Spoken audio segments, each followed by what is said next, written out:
生っていう一人なんですけど、喋るとなるとね、妙に緊張する。お酒のことを聞かれてないのにすごい今緊張するんですけど、この学校は圧強いんですかね。私も1年ぐらい経ったんですけど、どういう経緯があってこのスクールを設立したんですか？もともとね、うち2002年に創業なんですね。その時には、講師をずっとしたわけですよ。もちろんいろんなことやったんですけども、2002年に独立をしてスタートしたっていうこともあるんだけど、その時は一切の外部委託みたいな、こんな感じで講師をしながら、切り酒師をもうちょっと普及させようってやってたんですよね。でやってたんだけど、教えると、いわゆるアウトプットしていくうちに自分で疑問が出てる。どうしても。これなんかおかしいんじゃないかな。テイスティングしていて、なんか腑に落ちない。なんでかな。論文を読み始めた。いろんな先生方。で、そこからスタートですよね。で、そうすると、あれっていうことがたくさんこう出てきたわけですよ。で、世の中にで言われていることとか、必ずしも正しくはない。で、おかしいっていうことをだんだん思って自分でなぜそれが発生したのかとか、そこの根拠は一体どこにあるのかとかっていうのをずっとこう調べていくうちに不思議な世界だなと思って。で、蔵元に聞くわけです。これなんでこれアルコールなんであったの？いや、わかんない。なんでわかんないの？蔵なの？で、そういうところもあって、これはやっぱちゃんと自分で調べないと伝えきれないよ。で、これはまずい。これやろう。っていうことで、どんどん調べていくうちに、そこに立ちはだかる科学が出てきた。で、科学が出てくるっていうのは何？横文字が出てくるのはカタカナがたくさんなんだけど、たまたま僕はね、科学バカだったわけっていう経緯もあって、たまたまそれは割とスッと入ってきた。で、入ってきたんで、多少なりとも皆さんよりも免疫あるので、そこで少しずつ、これはこうなんだな、これはこうなんだなっていうふうに追っかけていって、発酵経路っていうのをずっと調べていって、で、そこからどういうことが起こっていくんだっていうことをやるともう終わりがない。すっごい時間かかるんですよ。で、論文なんて死ぬほど見ますけども、逆に言えば変な話素人じゃないですか。でも、ある先生が言ったんですよ。これ地図の先生ですけどね。石川さん、わからないことがあったらね、論文5000回読めばわかるのよ。はぁみたいな。5000回なんか読みはしねえじゃないかみたいな。一体どれくらいやれるかなと思ってやってみたんだよね。そしたらね、20回ぐらい読むとね、なんとなくわかる。で、30回ぐらい読むと、だんだん何を言ってるかがわかる。じゃあそこの成分一個一個調べておくよ。わかんないから。そうするとそれがどこから出てきたものかがだんだん分かって、そもそもこれ、相対的にこれ、ってどうなってるのって、代謝って何が起こってるのっていうのをやりながら、インターネットとかでこういう情報を調べていくうちに、代謝経路ってこういうふうにできてるなっていうのが、これは大変時間を要したんですけども、そうしてるうちに気がついたら10年ぐらい経って、で、これを一回整理しなきゃいけない。で、コロナになり始めた時に、ちょっとお休みしなきゃいけない時、ちょっと1ヶ月ぐらいかけて、テキストちょっと作るわ。じゃあ、って文章を出していって。で、文章が、得意じゃなかったんだけど、ずっとやっぱ、物書いてたんで、だんだんできるようになってきて、で、それでずっとやっていくうちに、今の、できるようになってきたっていうね。そんな感じです。でも、変な話、知りすぎちゃった。知りすぎちゃう。知りすぎて蔵に行くじゃないですか。そうすると質問するじゃないですか。帰ってもいいです、みたいな、こんな感じになっちゃうんだけど、ただね、お酒って缶で作れるじゃないですか。別に缶知らなくたって、缶で作ったんですから。すごいですよ。缶で作れるんですよ。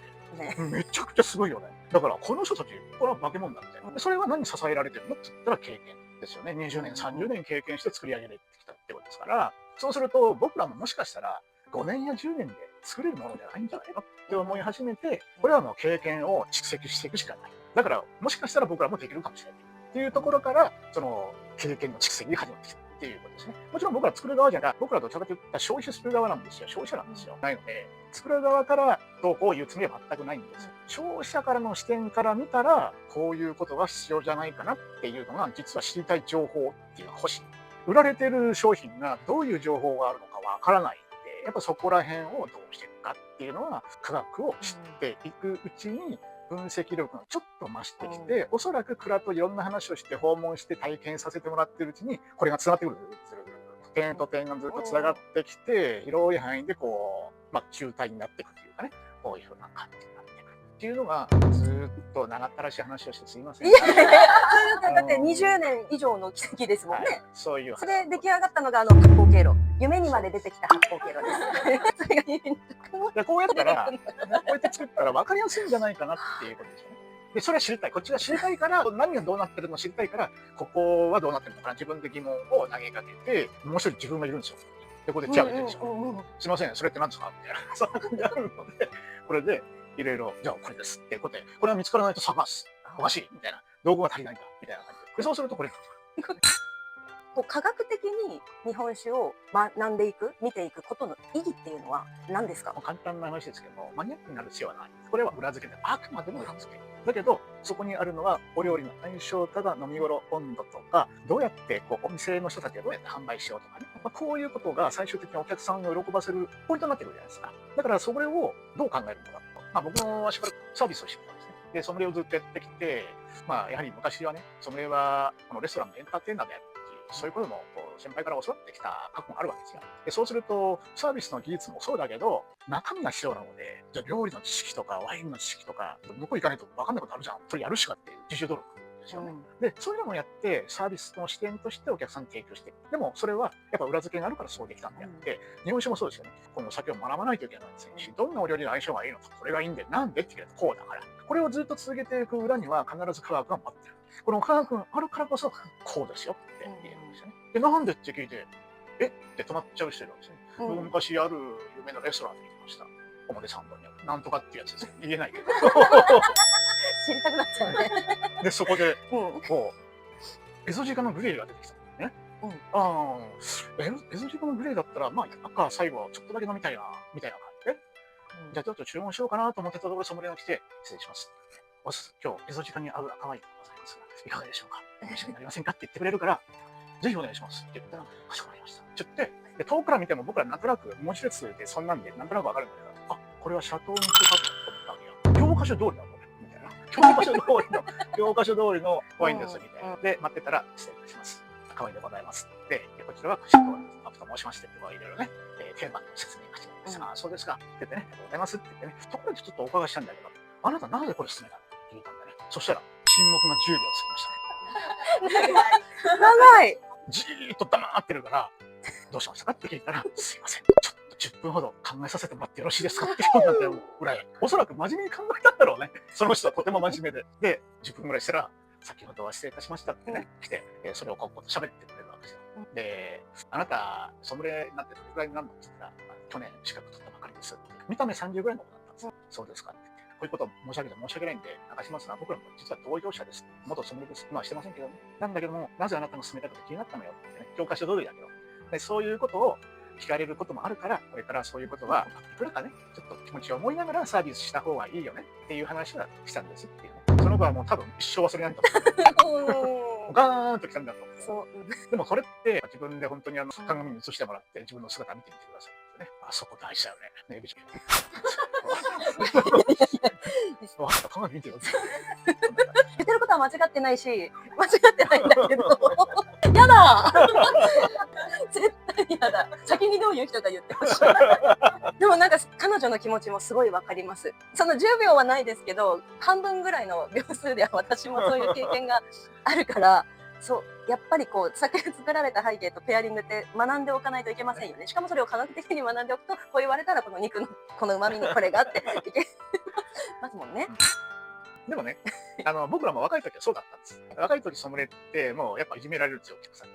そんなこと見えないの？知らないのか？結構言われました。だから悔しいですよね。だけど、お客さんから助けられたことたくさんあって、チュッチュッって呼ばれてね。で、3万円、当時3万円ぐらいですよ。今、これで10万円ぐらいなんですよね。開けて、少し勉強しようって言われてね。ありがとうございますって。サービスする側では1年生なんですよ。で、日本はね、ちょっと変わってて、資格を取ってしまえばそこから資格保持者になって、世間はそれを認めていくんだけど、1年生もいれば30年、40年生もいるわけですよ。ヨーロッパは、ソムリエってのは職なんですよね。職の1年生、2年生、3年生っていうのがいて、その中でどういう経験をお持ちなのかっていうのは、職性があっていくらかそういう中で経験値っていうのはある。日本はどうしても資格がその形になってしまっているので、それを見分けるところがなかなか難しいですね。だから逆にそれを育ててくれる社会だった方がいいとは思います。でもそういう形がないのは、今、ワインの世界ではね、それは多少はあると思うんですが、日本酒はなかなかそういうのがないんだよね。サービス知らない人たちも、蔵に行って、蔵の人たちと仲良くなって、いろんな私はそこの社長が知ってるって言いながら、カウント取る人はたくさんいるんだけど、だから何みたいなところあるんだけど、逆に言えば、それをできるんだったら、もう少しね、ご自身でお勉強されてて、もっと広めていくっていう形にしてくれたら、すごく役に立ってるんじゃないかなと思うんだけど、ちょっとしたことですよね。少し学んで、それを役に立てる。で僕らも学ぶ理由は役に立ちたいんですよ。で消費者の方々に買いたい環境っていうか、そういうものをもうちょっと整理できるのか。それからすごくそういう課題って出てくると思うんですけども、例えば小売店さんに行って、ざーっと並んでるお酒がどんなタイプのお酒がなんて全くわからないよね。これ消費者にとってみたらめちゃくちゃわかりにくい。わかりにくいものにお金を出してっていう気になりますかっていうことだよね。ね、車買いに行ってさ、はい。車屋さん行って、すいません、このスイッチって何ですか？いや、わかんないですよ。はぁとかだよね。これと一緒ですよ。でも、いや、これはですねって、このスイッチをこれでって。あ、さすがですよね。さすがってディーラーだから仕方ないですみたいな。そんな感じなんだけど。でも、これ車だからって、僕は酒だからって食べちゃいませんかって。720ミリ規模瓶買うにしても、お客さんは何か求めてるんでしょうね。この間ね、某お店、有名な都内のお店で、耳をかけてました。たまたま買いに行ったんです。そしたら、すいません、40代ぐらいの女性の方、会社の上司が今度退職されるんですって言われて、お酒が好きなんで、なんか気に入ったお酒を見つけてと思っているんですが、何かないですかって相談してる相手がまだちょっと若い男の子だったんです。そしたらね、これなんかどうでしょう、これなんかどうしよう、これなんかどうしようってやるんだけど、その方が言われたのは、説明してくれてありがとうございます。どれがいいですか？結局、答えが欲しいんです。こういうシチュエーションであるってことを説明してるんです、彼女は一生懸命。だから、一つ決めてほしいんです。予算は1万円くらいって言ったのかな。なので、いや、それぐらい高価なものであれば、もうこれなんかも最高ですよって言ってくれることを期待してたんでしょ。だけども3本進めてどうするんですか？あなた選んでほしい。違うんだよっていう、こういうことですね。ちょっとかわいそうだなといや思って、でもね、彼の気持ちもわかりますよね。こう何個か出して彼女に選んでもらおうと思った彼の気持ちと、彼女はもう1万払うから1個いいの出してくれって思ってた。そこのそうなんです。がっくりでね、かわいそうだなって思ってね、相談した女性の方、本当に上司のためにって考えてるんで、この思いに応えていくってことだよね。もしかしたらこれがぴったりいけば、もう思い出に残る贈り物だったかもしれない。こういうことなんです。これを踏まえていかなきゃいけないんですね、サービス側はね。だから逆にそれができるんであれば、表示をいろんなことを考えてみるとか、いろんなことできると思うんです。だから僕は市販店に6年いたんですけど、その時にやれることっていうのは、全部店頭に並んでるワインを全部提出しました。はい。すべて。で、コメントを一個一個書いて、1年かかりましたけどね。で、プレスカードの横にコメントができたのをずっとこうかけてって、それでやっぱお客様の支持をある程度得ることができた。時間かかったけど、みんなね、いっぺんにやろうとするんだよ。できないもん、そんなの。だけど、時間かければできるんだから。千里の道も一歩からって言うじゃないですか。ねえ、エベちゃん。はい。ね、鏡を映してこう。なんでさっきからなんかついてます？でも日本酒業界、改めて聞くと、もう少しこうあるべきである。主販店とか蔵の人、学ぶ人、飲食店。日本酒業界どうあるべきだと思っていますか？まず、消費者の視点に立つべきだ。なぜならば、産業構造っていうのは、情報を開示すれば競争が起こるんです。だけども、みんな競争したがらないんですけども、楽だから。でも競争することによって産業が発展するんですよ。これを、やはり、自らそこに切り込んでいくかどうかっていうのが産業発展のベースになります。最初の開拓者は大変だと思います。なんだけど、そこをやっていくと開けます。いつかは。信念を持ってやれるかどうかですね。で、うちもどちらかというと誰もやってないことを今やろうとしています。情報開示のために何が必要なのか。消費者のために考えることですよね。教育を通じてそれを広めていく人たちが僕らは作ってるんですけども、それが我々がやろうとしているところに紐づいている。消費者のためにやってる。そういうことですね。情報開示をしてほしい。もっとね、買いやすい商品。今、日本酒業界も新潟下がりなんですよ。恐ろしいぐらい。いずれやばいかもしれない。本当に。だから、本当にやばいことにならないためには、消費者に情報開示をして、分かりやすい商品として認知されること。ワイン業界は、いろいろ頑張ってきた。で、例えば、ブドウ品種はどういう特徴があるのかとか、地方の差がどういうふうに出てくるのかっていうことをいろいろやって、ソムリエさんたちが頑張ってやってきた。これよりの相性にこういうふうに考えてっていうことで、料理界、飲食業界がうまく絡むように頑張ってきたんですよね。しかしながら、資格を作って、日本酒の資格いくつかありますけど、これ、さっきも言ったけど、資格を持ってる持ってないとかっていうことよりも、生かされてるんですかっていうことなんだよね。ここがまだまだ足りてない。これ生かされるっていうところは、サービスしてなんぼみたいなのあるけど、その前にどう買ったらいいかわかんない。自分で買いたいんだけど、情報がない。ここだよね。だから、その情報を整理して、こういう風な味わいですよ、こういうような香りですよってことをきれいに出してあげるってことは消費者のためになると思うんですね。で、小倉さんはね、これ出したがらないんですよ、情報をね。出してくれるところももちろんありますよ。もう、例えば、栄光富士山とかバーンって出してくれるんですよね。もう本当に細かに、一回出してくれて、うわ頑張ってるなというふうに思って、これも消費者の味方ですからね。でもね、製造メーカーさんに話を聞くと、出したくない。なぜ出したくないんですかって聞くと、それは酒だから。よくわかんない理由があるんですね。酒だから。伝統文化っていう意味があるのかなっていうふうに思うんですが、ただ、今産業構造的に新潟下がりなのに、今輸出に頼ってはいるんだけど、国内需要が減ってるのに、今そんな構造改革を本当していかないとやばいよって言ってるわけですよ。僕らもどちらかと言ったら酒オタクじゃないんですよ。僕は変な話、酒あんまし飲めないので、これ、エビちゃんにしろなんでそんな消去してんだよみたいな、そういうことだと思うんですけども、僕は面白いと思ったらもう入ってきただけの話でね。で、そうすると、もしかしたら構造を変えると、この産業は新しく変わるんじゃないかなって思っています。それが近い未来にできるんじゃないかなと思って、例えば今アプリやってたりとかね、作ってる最中ですけど、YouTube で今こうやって配信とかしてもらってるけど、これも情報発信の一つだ。で知らない人が見て、いや、やっぱそっちの方が絶対いいよねっていうふうになってきたときには、それを支持してくれる可能性は非常に高いと思ってるんですね。なぜならば、なんかそういう話をしてると、先生、それいいっすね、やりましょうって言ってくれる人結構いるんだよ。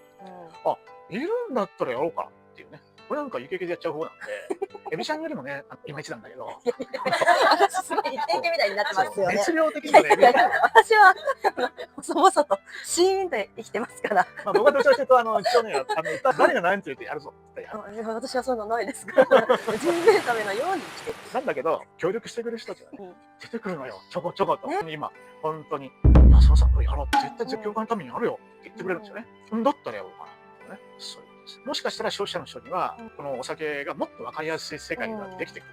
そしたら産業構造的には非常にこう分かりやすい流通が始まっていくんじゃないかなっていうふうに思ってます。作ってる側の人と消費する側のバランスをどう取るか。今僕らはこの消費者側の視点に立って物事を考えてもらいたいなっていう時期に来てると思っています。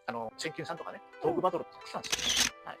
佐藤祐介とかやってきました。で、自分たちのお酒こう作ってんだっていうのをやーってやってたんだけど、今度は消費者視点でトークバトルをやってみようかなと。楽しそうですね。例えば、氷さんとか、病院店さん入れて、どう思う今の日本酒とか、お酒どう思いますかって時に、これをバンって出したら、もしかしたら面白いんじゃないのっていうかもしれない。ある意味、できることは限られているんだけど、誰もやってないことをちょっと僕はやりたいっていうふうに思っていますっていうことですかね。